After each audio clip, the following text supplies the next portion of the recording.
Beaucoup de monde l'attendait, la réponse de Sylvain face à son ancien collègue Pierre Chabrier dans le drama de Villebrequin. On a beaucoup suivi cette affaire.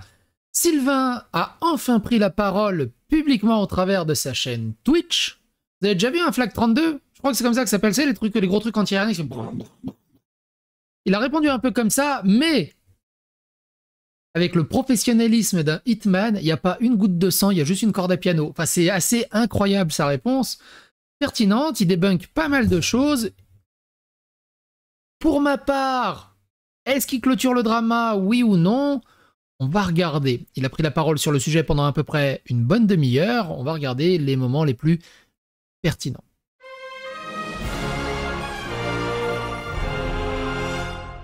Attention, please. Évidemment, pour les 2-3 du fond qui ont strictement rien suivi, le lien est dans la description sur la playlist si vous voulez vous refaire la chronologie. On va pas résumer parce que c'est assez gros. On va directement rentrer dans le tas. Il prend directement la parole à 11 minutes 20 dans son live de ce 25 août. Écoutez ça. Dans l'ensemble, il y a quand même beaucoup d'attaques qui sont formulées à titre perso et on s'est posé la question, sincèrement, parce que j'ai la chance d'être bien entouré. J'ai des gens autour de moi, dans l'équipe Villebrequin, dans l'agence. Et on s'est tous posés, et à la base, on s'est dit que faire une réponse, c'était pas mal. Faire une réponse, c'est pas mal. Pour plusieurs raisons. Il y a un aspect assez déshumanisant dans la vidéo. Il y a un prétexte qui est pris du multiplat, mais il y a un aspect déshumanisant. Comme s'il y avait une machination, que tout était lié à moi, comme si... c'est dit dedans, hein, l'évocation de mon prénom est grave, fait peur à tout le monde. Donc à la base, il y avait une réponse qui s'envisageait. Alors comme on l'a vu hein, dans la réponse de Pierre et comme on l'avait supputé avec pas mal de monde, si Pierre n'a pas donné son prénom, je pense que c'est surtout pour une histoire légale. Mais bon, on sait bien qu'il parlait de Sylvain, on se doute bien. C'est pour ça. De l'autre côté, on a quand même relevé dans la vidéo une série d'arguments. Faut choisir ses mots parce que c'est important, mais je pense que là, on est sur du lunaire. Certains arguments sont lunaires.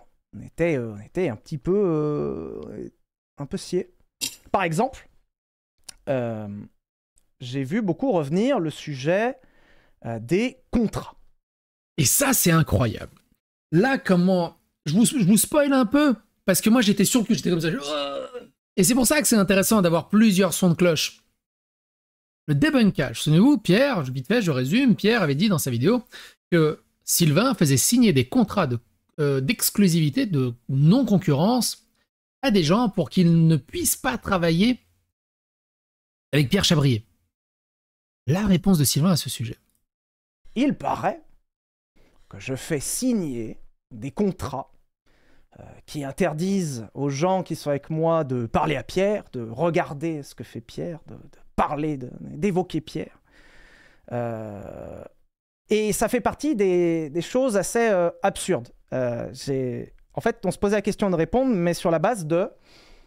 Par exemple, demain, quelqu'un fait une vidéo sur moi en disant Sylvain mange des extincteurs. Tous les jours, Sylvain mange des extincteurs. Est-ce que j'ai bien besoin de répondre à ça? Est-ce que j'ai bien besoin de prendre parole là-dessus en me défendant, en disant bah vous savez les loulous, c'est pas vrai, je mange pas des extincteurs et je n'impose pas aux gens autour de moi de manger des extincteurs. Et le coût du contrat, c'est exactement là-dedans. Il y a tout un sujet comme quoi je fais signer des contrats. Évidemment, rien d'avancé de concret. Ce qui était d'autant plus dur à entendre que... Et c'est vrai que là-dessus, la balle, elle est du côté de Pierre, là. Il va falloir s'avancer là-dessus, sur ces histoires de contrats. Il va falloir quelque chose de plus tangible. Et là, je vais me baser vraiment sur du factuel, sur des trucs qui sont publics. Il y a des gens qui travaillent pour moi, qui travaillent aussi pour Pierre. Et ça fait mal.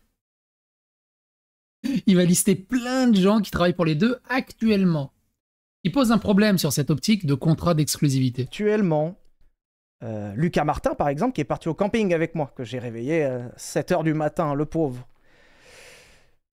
Il travaille pour Pierre. Il est crédité dans des vidéos, c'est des infos publiques, tu vois. Tout le monde peut trouver. La personne qui a fait mon générique de fin, qui s'appelle Robin Danos, travaille pour Pierre, fait régulièrement des montages avec Pierre. La personne qui est en train de monter l'épisode sur les Toyota Prius, que personnellement j'aime beaucoup, travaille régulièrement pour Pierre. Et c'est des infos publiques, c'est des trucs que tu retrouves partout. Donc d'un côté, il y a ce concept de répondre sur des accusations, et de l'autre... Je vous ai laissé le chat exprès si vous voulez regarder son chat. Il est un peu on fire, ça défile très très vite, mais il y a des messages qui sont assez pertinents. J'ai pas tout lu, hein, j'ai regardé un peu en diagonale. Mais rien que pour saisir un qui dit tellement triste comment ça se termine, tout ça. Et oui, on est d'accord que c'est tellement triste comment ça se termine, tout ça. On n'aura jamais le Vultech sur le différentiel. Déjà, entre autres. Il y a un concept de est-ce que j'ai vraiment besoin de répondre à ça? Il y a un autre sujet dans le terme, c'est... Écoutez ça, très intéressant aussi. L'autre sujet du genre qui m'a un peu heurté, un peu fait de la peine, c'est qui m'est reproché de continuer à faire du vilebrequin.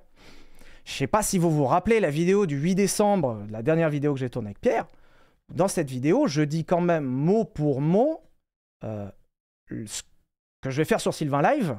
Alors déjà, tournera autour de la bagnole, mais première nouvelle, je ne sais pas si vous avez remarqué, j'aime bien les voitures. C'est un petit peu mon truc. Donc déjà, je le dis. Et surtout, je dis que ça sera une continuation de Vilebrequin. C'est exprimé dans la vidéo de fin. Texto, il y a Pierre à côté de moi. Ça a été écrit avant cette vidéo, on ne l'a pas improvisé, pas sorti du chapeau. Et de découvrir que c'est soudainement devenu un problème alors que c'était dit, su, accepté, j'ai été un peu surpris. Top Gear, il y a un gros passage sur Top Gear. Et là, il va revenir à Top Gear. Et là, je remercie Sylvain, bordel de merde, pour être honnête sur ce côté-là. Pierre, et on l'a vu hein, dans la réponse de Pierre, il continue encore à dire Top Gear, c'est le meilleur métrique et la meilleure audimat que de toutes les saisons confondues, alors qu'on le sait, c'était le début du premier épisode, parce qu'il y a eu l'effet de surprise. Après, c'était une catastrophe. C'était dégueulasse. C'était parmi les pires audimats, toutes saisons confondues. Là, Sylvain a rétabli la vérité là-dessus. Et d'une bien belle manière, je trouve. Top Gear, on y apprend qu'il y a un sujet avec les chiffres, que les chiffres ont été excellents, que ça a été un succès. Je m'étais déjà exprimé sur ce sujet, sur Twitch. Je sais pas si on peut qualifier ça de succès, si c'est bien, si c'est pas bien, si c'est exceptionnel ou pas. Je dis juste que plusieurs soirs, on s'est fait battre par Gulli. Et il n'y a pas besoin d'expliquer plus. Il n'y a pas besoin d'expliquer plus. Et là, il prend sa 4-6.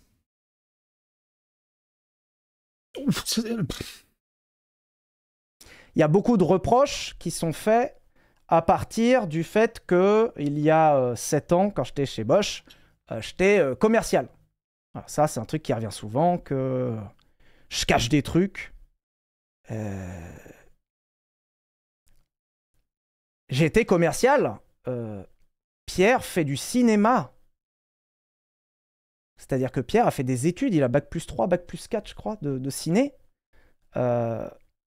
Il a eu une formation pour faire des images, savoir comment faire une image, savoir comment on prend du son, comment on met de la lumière, comment on dispose une caméra, comment faire passer des émotions aux gens à travers une caméra. Ça, c'est un... C'est ouf. J'ai été commercial, il n'y a pas de problème. C'était il y a 7 ans, c'est vrai. C'était très...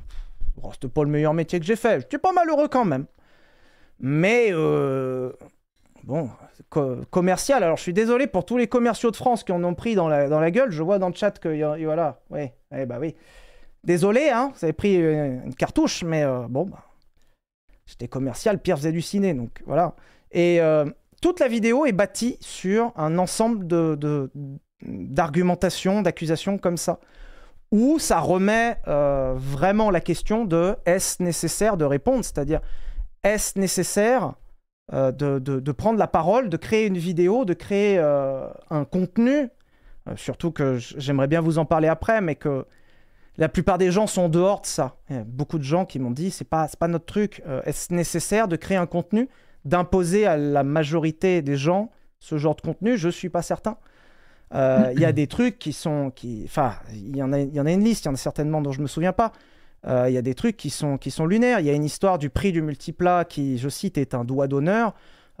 C'est une somme à plus de 6 chiffres. Hein.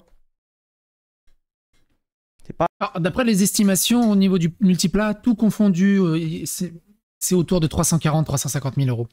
Tout confondu, hein, le moteur, la main-d'œuvre, le tarif, tout le bazar. Tous les travaux qu'il y a eu autour de la bagnole, c'est aux alentours de 340 000-350 000 euros à peu près. Ça fait sacré gant quand même hein, pour un doigt d'honneur. Hein. C'est. Ouais, bah oui, oui. Ouais, je vois, oui. Vous êtes. Ah, ça y est. Le sang. Putain, 7000 hein. Pour faire c'est un peu... je fais 40 minutes de vidéo dessus. Ce qui ne sera pas le cas ici. Du coup, je le redis. Il y a peut-être des gens à qui ça va pas plaire dans le chat. Je vois qu'il y en a beaucoup qui veulent du sang. Mais je vais pas faire ça. C'est-à-dire que... Alors, on est d'accord que là, il n'y a pas de sang. Mais alors, par contre, il y a de la corde à piano. C'est pas une réponse. C'est juste pour vous remettre en inside un peu. Pour vous remettre de notre côté comment on l'a vécu nous. Nous, on a vu ça. On a regardé ça. On a noté les points. Et c'est ce qui en est ressorti. Ce qui en est ressorti, c'est... On va pas commencer à... passer en revue tous les points, ou pour beaucoup sont publics, le coût des contrats, alors que les gens travaillent pour les deux. Et surtout, le deuxième point, il y avait une promesse. Il y avait une promesse que c'était pour nous. Alors, à la base, quand on a tourné la vidéo du 8 décembre, sincèrement, moi, j'étais plus pour qu'on dise qu'il y a un truc. Alors, pas forcément pour dire un peu plus piffré, pas forcément pour dire un peu plus encadré, juste pour dire... nous ne nous entendons plus assez bien pour gérer un bateau aussi gros que celui de Villebrequin, tu vois, ce qui est vrai. Donc voilà, donc il pouvait plus se piffrer. Bah, on ne sait pas trop encore pourquoi, mais ça faisait plusieurs semaines, plusieurs mois qu'ils ne pouvaient plus se piffrer, ça se trouve même plusieurs années, mais ils ont essayé de tenir comme ils peuvent. C'est freeze frame est dégueulasse, je suis désolé Sylvain. On n'a plus la complicité d'avant et on préfère arrêter là, on s'entend plus assez bien, c'est devenu compliqué, je sais pas, n'importe, mais au moins le dire. Donc là, il y a eu une fin happy end qui a été choisie et qui était là pour voilà, apaiser le truc. Personne n'a joué sur la fin de Villebrequin, personne n'a lancé un sujet. Pierre est allé là-dedans. Moi, j'ai fait une promesse, j'ai dit que je m'en tiendrai à ça, je m'en tiens à ça. Droit dans mes pompes, la fin de Villebrequin, je dis c'est une continuation de Villebrequin, je fais ce que j'ai dit de faire. J'ai dit que j'avais une promesse, je tiens ma promesse. On a même fait un écrit là-dessus pour le symboliser. On l'a signé tous les deux. Il a explosé. Pierre n'a pas suivi ça. Ça ne m'engage pas moi pour autant. Donc... D'après ce que je comprends, hein, ils ont fait un écrit pour pas en parler, pour rester là-dessus. Et Pierre n'a pas tenu sa promesse. Là, il va aborder un sujet où il explique que c'est un des points où il en veut particulièrement à Pierre. Ça, c'est le point. Par contre, je sais pas, le truc qui est dommage, et c'est peut-être le point où j'en veux à Pierre, c'est peut-être la seule réponse qu'il y a à Pierre. Tout le reste, moi, c'est plus pour vous donner le point de vue de la team, comment tous les gens autour l'ont pris. Le point où j'en veux un peu à Pierre, c'est que dans toute la vidéo qu'il fait, il y a des cartouches. C'est-à-dire, il a noté des trucs, dans les trucs qui relèvent, il y a des arguments qui, pour certains, datent d'années, en fait. Des années. Et des trucs, ça date de 3 ans, tu vois.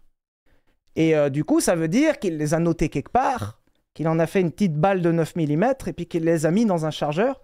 Et le point où j'en veux à Pierre, c'est que qu'il me tire une balle de sniper en pleine tête, laser, point rouge.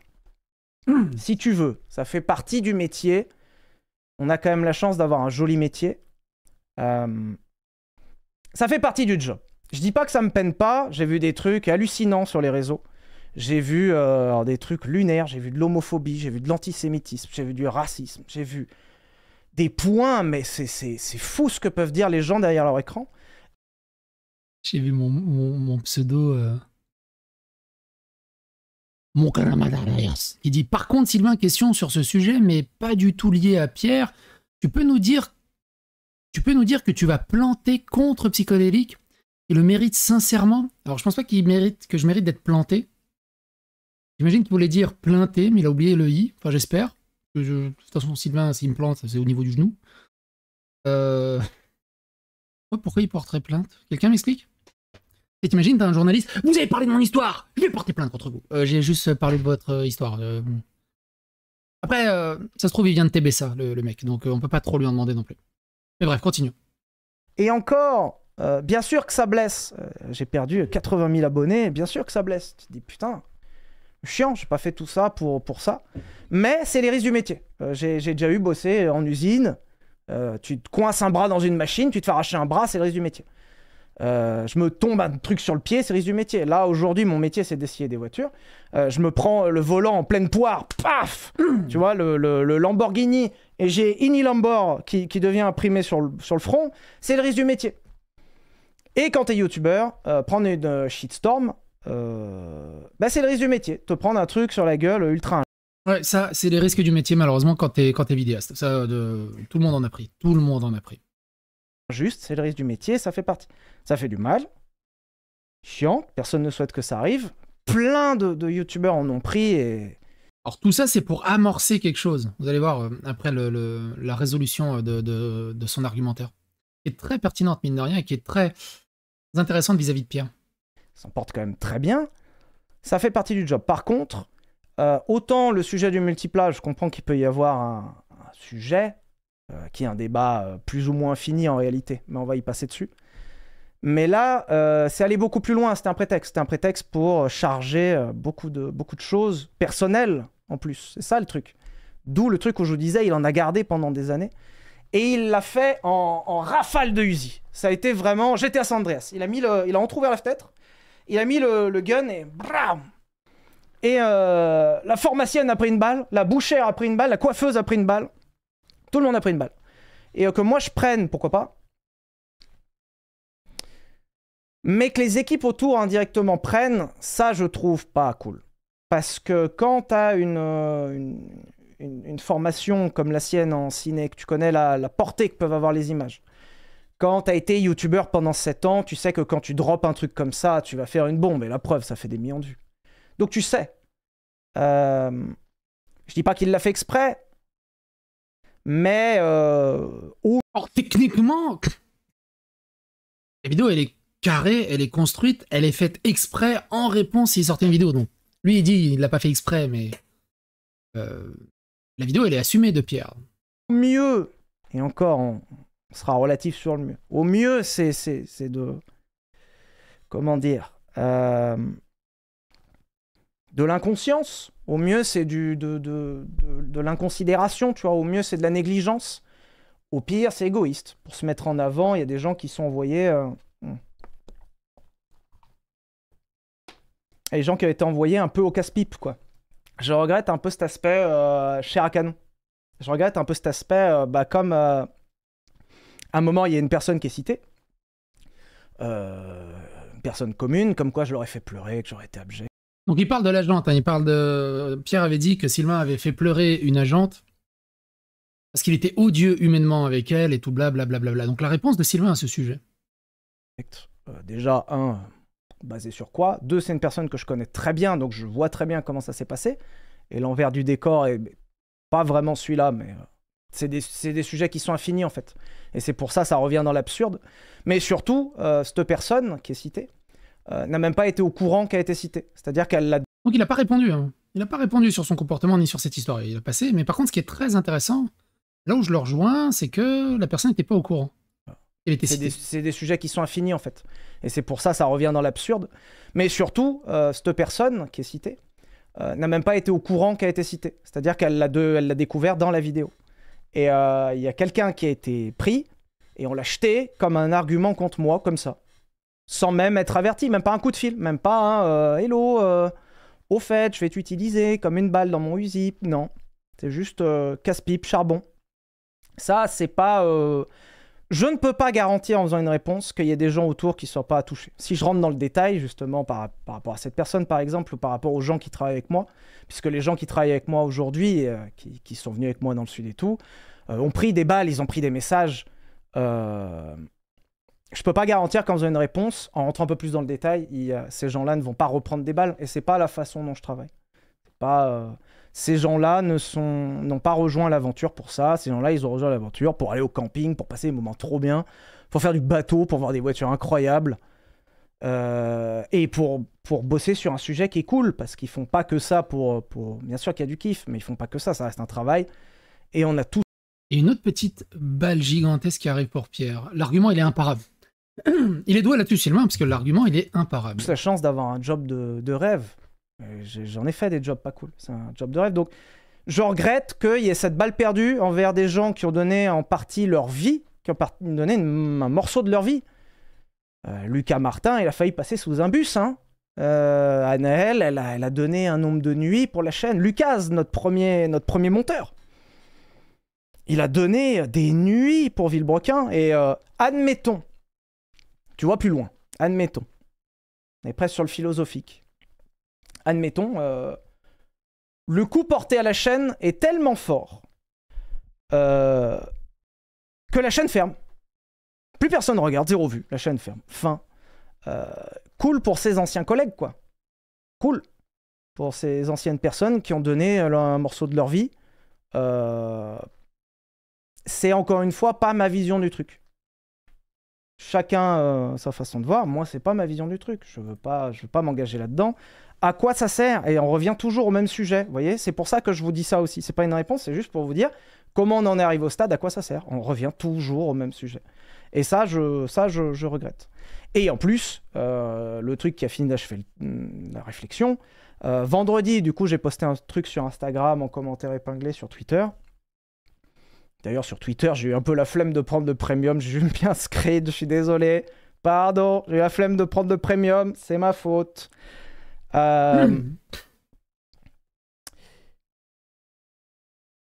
J'ai posté un truc très sobre qui illustre vraiment la réponse, qui ne remet pas une pièce dans la machine, qui ne retombe pas sur les gens autour. Fin. Et dans cette réponse, j'exprime que Pierre avait engagé le sujet du multiplat, de le reprendre, pour le mettre dans son local. Pierre a répondu. Il y a encore mon pseudo? Vous ne comprenez pas qu'il ne répondra pas sérieux. Allez regarder Psychodélique pour vous nourrir, les gars. Je deviens si connu que ça pour que les gens me citent comme ça au pif. C'est rigolo. C'est ce qu'il dit, hein, parce que... Attends, je reviens un peu en arrière parce que c'est très intéressant ce qu'il dit vis-à-vis de Pierre. C'est encore une balle pour Pierre, hein, mine de rien. Une balle qu'on a soulevée nous-mêmes hein, dans la réponse qui a suivi de Pierre et dans les événements qui ont suivi. Et dans cette réponse, j'exprime que Pierre avait engagé le sujet du multiplat, de le reprendre, pour le mettre dans son local. Pierre a répondu à ça 24 heures plus tard, en présentant son local officiellement sur Instagram avec sa Racebox.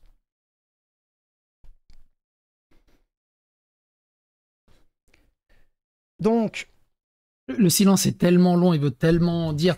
C'était la plus grosse bêtise de communication de Pierre à ce sujet, on l'avait vu hein, dans la vidéo précédente. Il dit non mais c'était le planning, on pouvait pas le déplacer, ça faisait des semaines qu'il était prêt. Si ça faisait des semaines qu'il était prêt, des mois qu'il était prêt, ça n'empêchait pas de le bouger d'une semaine. Hein. Les plannings, ça se bouge. Et beaucoup ont pris le truc, bah t'as créé un bad buzz juste pour faire la pub pour ta Racebox. En plus, sa Racebox, ou dans le trailer, il n'y a rien. C'est vide, c'est moche, il n'y a rien. Si encore elle était pleine et tu dis bon là il pouvait pas parce que ça ouvrait aujourd'hui. Mais là il n'y a rien et ça sera pas prêt avant des mois et des mois. Donc rien ne justifie la sortie de ce trailer. Si ce n'est surfer sur la vague communicationnelle et sur les bonnes vibes qu'il recevait vis-à-vis de sa vidéo par rapport à Sylvain. Quand on part du principe de tout ce que je vous explique là, qui est un peu compliqué, quand on part... calmez-vous le chat, il y a beaucoup de monde. Calmons-nous, tout va bien. Quand on part de tous ces sujets-là, quand c'est tous mis ensemble, était-ce réellement nécessaire de remettre une pièce là-dedans? Était-ce réellement nécessaire d'alimenter ce truc, sachant que toutes les réponses ont été données? Et en plus, la plupart des trucs sont lunaires, encore une fois. Manger et là il va revenir sur l'affaire du multiplat. Un extincteur, ou toute autre image que vous trouverez pertinente, hein, n'importe, hein, manger des cartes graphiques, j'en sais rien, n'importe. C'est juste que c'est lunaire, je vais pas commencer ça veut dire quoi? Ça veut dire que je dois répondre à tout ce que les gens disent, des conneries sur mon dos, sur le dos de Pierre, il y en a des pelles de dites, pelles. Donc ça sert pas forcément à quelque chose. Et le multiplat, tout est dedans aussi. Le multiplat, Pierre a commencé à faire le move pour reprendre le multiplat. j'ai été au courant de ça, j'ai été mis au courant de ça par des gens qui étaient autour. Et c'est peut-être l'un des points où je peux formuler une excuse sans aucun problème. J'ai aucun problème à reconnaître mes torts quand il y en a.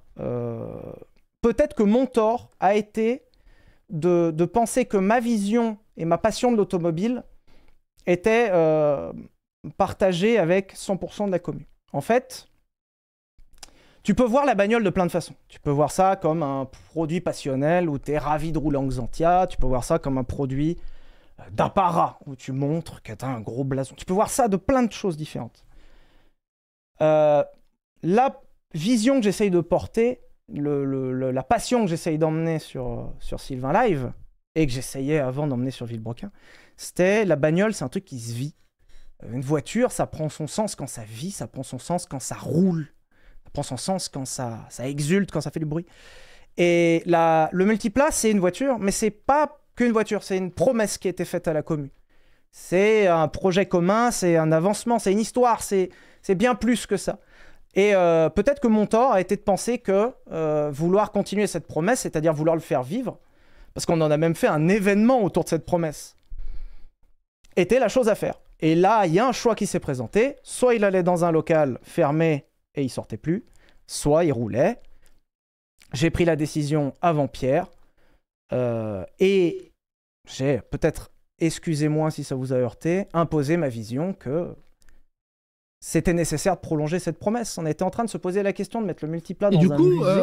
Moi, comme je le prends, comme je vous l'ai dit, hein, moi c'est pas spécialement que je prends parti, c'est que je donne mon avis, mon ressenti sur les arguments qui sont apportés un peu à gauche à droite. Le commentateur du match de catch. Comment il dit la chose? T'as l'impression que Pierre, il a coupé l'herbe sous les pieds de Pierre parce que Pierre aurait voulu le multiplat pour le mettre dans son local de la Racebox en trophée et que ça plaisait pas à Sylvain, ou de le mettre dans un musée et que ça plaisait pas à Sylvain. De l'autre côté, Pierre aussi dit il faut que ça roule, mais Sylvain aussi il dit il faut que ça roule, Il y a un truc qui est bizarre hein, quand même là-dedans. Local. Il est sorti donc c'était nécessaire de prolonger cette promesse. On était en train de se poser la question de mettre le multiplat dans un musée ou dans un local. Il est sorti 3 fois.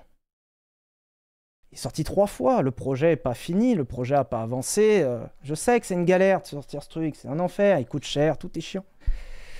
Et je sais que Pierre disait en public qu'il voulait, publiquement évidemment, t'es obligé. T'es obligé, ça, il n'y a aucun... C'est normal. Tu crées un truc comme le multiplat, qui est un projet de communauté, qui est financé par la communauté, alors qu'il était bien compensé par le Merguez Tuning Show, mais c'est un autre sujet. Tu crées normal. Tu crées un truc comme le multiplat, qui est un projet de communauté, qui est financé par la communauté, alors qu'il était bien compensé par le Merguez Tuning Show, mais c'est un autre sujet. Tu crées un truc comme ça. Tu peux pas dire publiquement je veux pas qu'il roule, je vais le laisser dans un truc à prendre la poussière. Tu peux pas dire. D'ailleurs, ça se voit dans la vidéo du 8 décembre. En vrai, la vidéo du 8 décembre, on en a même parlé avec le proprio de la Huracan, justement, où il me dit putain, tu dis qu'il va arriver dans un musée et avec ta tête, tu fais ça. Genre, ça se voit, ça transpire. Et ma vision, enfin, ce que j'essaye de porter, la passion, pour moi, la vraie passion, c'est justement des gens comme ça. Quand un mec comme ça t'apporte sa NSX et tu vas acheter des mocassins et que tu te prends pendant 5 minutes pour Ayrton Senna, essayer de mettre une NSX en travers. Une NSX, comme on a fait cette semaine, c'est une voiture qui est incroyablement cool, statique. Tu me la donnes, je la prends. Mais putain, quand elle roule, c'est... Et accrochez-vous, il y a un autre potentiel mensonge débunké de Pierre, et là, du coup, il va falloir demander des comptes. Pierre, au bout d'un moment, écoutez ça. Voilà. Donc le multiplat a été racheté. Il n'y a pas de procédure en cours. À ma connaissance, en tout cas, il n'y a rien. Et de toute façon... Comment ça, il n'y a pas de procédure en cours? Parce que Pierre, justement, l'a dit, qu'il y a une procédure en justice en cours pour faire annuler la vente. Et que c'est en bonne voie. Et il y a un truc qui va pas, là. Mais il y a une trop grosse contradiction dans le scénario. Il y a un plot twist scénaristique. Il y a un... Comment on appelle ça? Un plot hole, plutôt, scénaristique. Il y a un truc qui va pas entre les deux versions. Est-ce qu'on peut croire Sylvain? Est-ce qu'on peut croire Pierre? Lequel dit la vérité? J'en sais rien. Je ne me serais pas amusé à faire un truc illégal, ouvertement, publiquement comme ça, même si certains petits blagueurs du chat que je vois pourraient dire, effectivement, il y a eu une histoire avec des armes. Alors, cette histoire avec les armes, faudra quand même... il me faut un peu de cuisson, vous connaissez, il faut un petit peu de cuisson. On en reparlera peut-être un jour, parce que l'histoire, dans le fond, avec du recul, est un peu cocasse, elle est un peu drôle. Alors c'est pareil, beaucoup de gens, j'ai vu dans les commentaires, ouais, Villebrequin, ils ont fermé à cause de l'épisode sur les armes. Et à cause de la justice, c'est pas ça qui aurait fait fermer Villebrequin, c'est vraiment un épiphénomène dans tout le bordel. C'est pas... Histoire. Et là, ça m'a donné quand même une sacrée leçon. C'est-à-dire que refaire un truc aussi illégal publiquement, quand même. Puis de toute façon, le sujet avait déjà été bossé, j'ai juste fait le move en sens inverse qui était en train de se préparer. Voilà, il y a des sujets où, par exemple, le covering, je sais qu'on m'a attrapé la veste plein de fois. Ce qui était non négociable, c'était de garder les signatures des loulous. Les signatures des loulous sont dessus, c'est non négociable, ça ne bougera jamais. Par contre, de toute façon, la couleur, ça a toujours été un sujet. Toujours été... Toujours. Il était jaune et bleu, ça allait pas. Il était rouge, ça allait pas. Il était blanc, ça allait pas. Moi, je voulais pas le garder rouge pour pas qu'on m'accuse de profiter de l'image de Villebrequin, pour pas qu'on m'accuse de capitaliser sur l'image de Pierre. Dans les faits, il peut prendre n'importe quelle couleur, c'est toujours un sujet. Donc, les signatures des loulous sont là.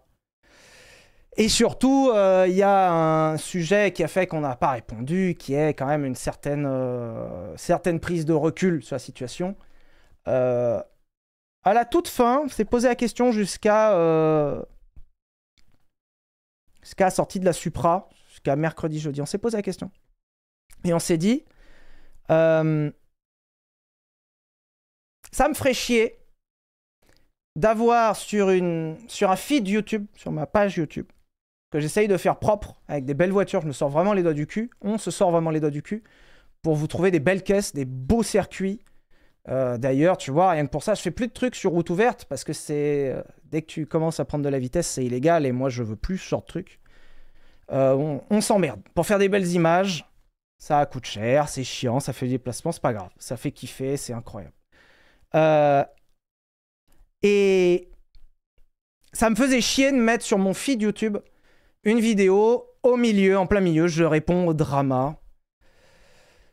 Je pense qu'il faut pas qu'on oublie qu'on est des amuseurs publics. On est les héritiers des clowns. On est les arrière-petits-fils des bouffons du roi.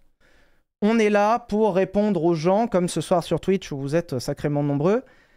On est là pour répondre aux gens qui ont passé une bonne journée, une mauvaise journée, qui ont besoin de se changer les idées, qui sont juste passionnés pour se dire...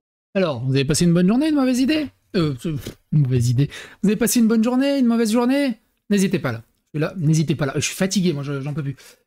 N'hésitez pas dans les commentaires. Déjà, abonnez-vous, hein, il faut soutenir la psychosphère. N'hésitez pas à rejoindre la chaîne. Faites rayonner cette belle communauté. Est-ce que vous avez passé une bonne journée, une mauvaise journée? Au moins, ces histoires vous changent les idées. Et en plus, ça rime, c'est incroyable. Dire, ok, off, je regarde YouTube, je me lance un truc, incroyable, j'ai kiffé. On est là pour ça.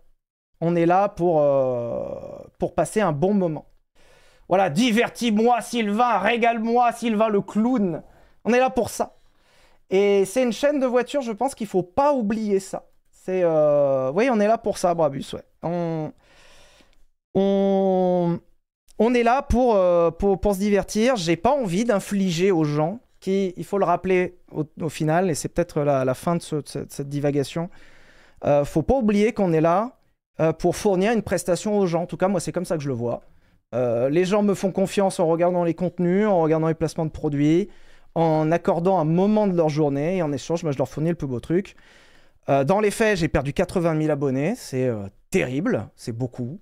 Dans les faits aussi, il y a 900 et quelques mille personnes qui s'en battent les couilles.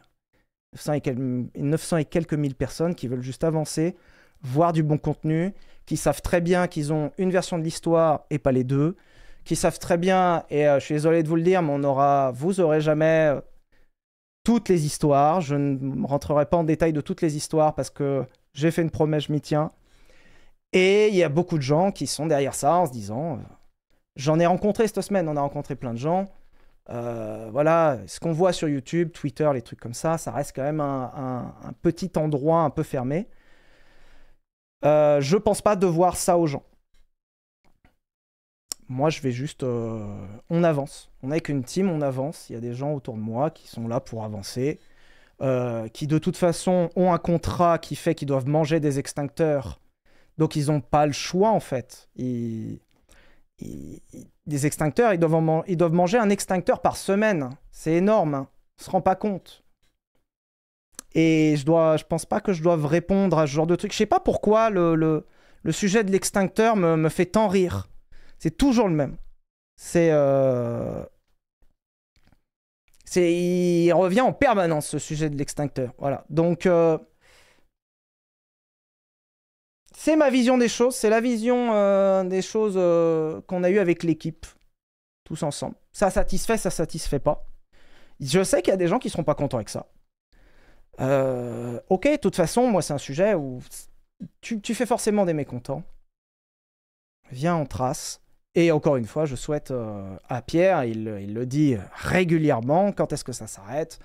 Je veux fermer le livre, fermer la page, je sais plus. Avançons. On va pas faire... Donc c'est... Merdeux entre les lignes, il explique que c'était vraiment Pierre qui voulait arrêter Villebrequin. Qui voulait que ça s'arrête, qu'il n'en pouvait plus. Ah non, je crois qu'il parle du drama. Non, il n'y avait pas de drama avant. C'est bizarre quand même. Et je crois que c'est terminé ici. Et je suis désolé pour les 9000 personnes, dont une grosse partie doivent être en quête de sang. Qu'il n'y en aura pas. Et il n'y aura pas plus, et je vais pas axer... Voilà. Et je suis d'accord avec le chat qui dit amusons-nous maintenant, et vous avez raison. Les décideurs, voilà. Voilà. J'espère qu'on a fermé ce sujet. Il ne s'agit pas de passer une... Voilà, et après il passe à autre chose. Il n'y a pas eu de sang, il y a eu quand même quelques 4-6 et quelques cordes de piano, mine de rien. Qu'est-ce que vous en pensez de la réponse de Sylvain? Les commentaires sont là, n'hésitez pas, et à bientôt pour d'autres aventures.